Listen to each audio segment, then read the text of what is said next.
அப்பா அப்படின்னு வந்து இவர் நேரா பார்த்தார். தன் பிள்ளைன்னு கூட நினைக்கல.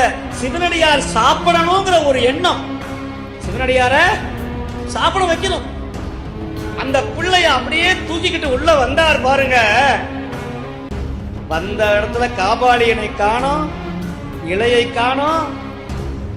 வீதிக்கு வந்து பார்த்தா அப்படியே வானத்துல கோபுரம் பக்கத்துல வெள்ளவிடேன்னு விட மேல திடாமுடியோட சூடாயுதம் ஏற்றி அம்மையும் அப்பனுமாக பெருமான் காட்சி கொடுக்கிறார். ஏ சிறு தொண்டா, சாமி பேசுற, உன்னை போல ஒரு தொண்டன் இந்த உலகத்துல வேற யாராவது உண்டா? கட்டிய மனைவியை இழப்பான், இன்னொரு கல்யாணம் பண்ணிக்குவான்.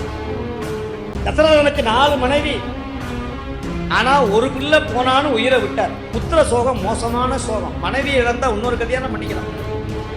கணவன் இல்லாம மனைவி வாழ முடியும், மனைவி இல்லாம கணவன் வாழ முடியும். பிள்ளைங்க இல்லாம செத்து போன வளர்த்த புள்ள போயிடுச்சுன்னா அந்த கொடுமை தாங்கவே முடியாது. உலகத்திலேயே மிகப்பெரிய சோகம் புத்திர சோகம்.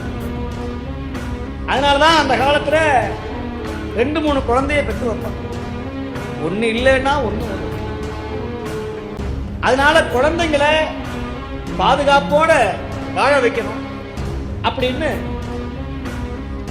இப்ப சுவாமி என்ன சொல்றாரு தெரியுமா?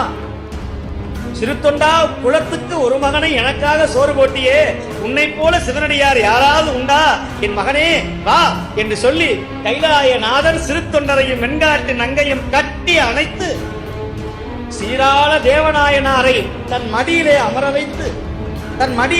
வைத்து கைலாயத்துல கொண்டு போய் வச்சானா? யார்? செங்காட்டங்குடி பெருமான்.